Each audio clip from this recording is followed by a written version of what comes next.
sense. We didn't really do a very careful, complete evaluation, I would say. But the ones that we were talking about that were on the table were trying to just run our own thing in Jenkins, moving to something else. The other two that we were looking at were Travis CI, and then I gather GitLab has some of the same, has some piece that's related here, although somebody else I was not familiar with the details of that.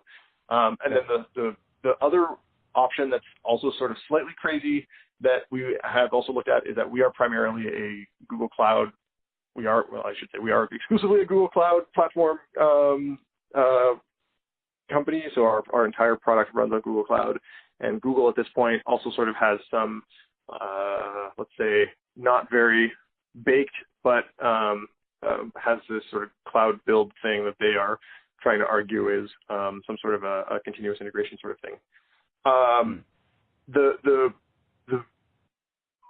The outcome of that discussion, like I said, we didn't really do a really careful evaluation. I think mostly we had to go renew our Circle CI contract, and at that point we were like, hey, should we be considering something else? Like maybe we should go look at some of these other ones and think about it.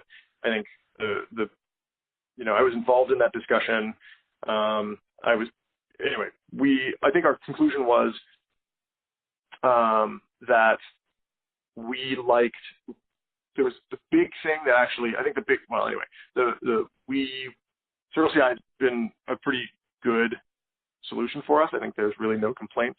The big thing that we, at least in my opinion, makes, and I think maybe arguably Travis CI also has a similar level, and I think many of the other newer competitors have to as well. But one of the things that Circle CI does a good job of is integration with GitHub, which is what we are using to host our source code.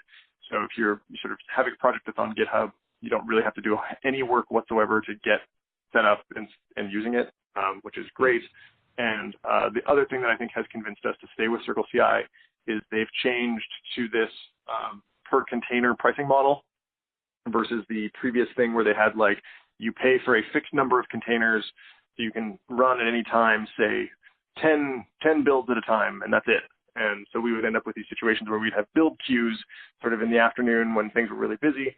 Whereas now it's just like, well, pay per usage. So if things are really busy, we just pay them more money. And that's been actually a substantial improvement in terms of our experience of using the product without necessarily actually. We certainly are paying them more now than we did a few years ago because we are sort of larger organization and using more. But like there was a substantial improvement in the experience of using the product without necessarily substantially increasing our bill, which is always something that's appreciated. That's sort of where we landed on this. Was basically we wanted some hosted product. We didn't really want to bother running it ourselves, even though that might be cheaper. We didn't want the work involved in setting that up and using that. And Circle CI has been a very sort of reliable choice. Nobody really has any complaints about it. And it's flexible enough to do what we want. And then this sort of pricing model change was a substantial improvement for us. Okay. And if I could just follow up with a question on, I guess, doing it yourself. Sure. It seems like, is that maybe the cheapest option to run an integration platform on your own? Oh yeah, for sure. I don't remember exactly what our Circle CI bill looks like now, but it's thousands of dollars a month.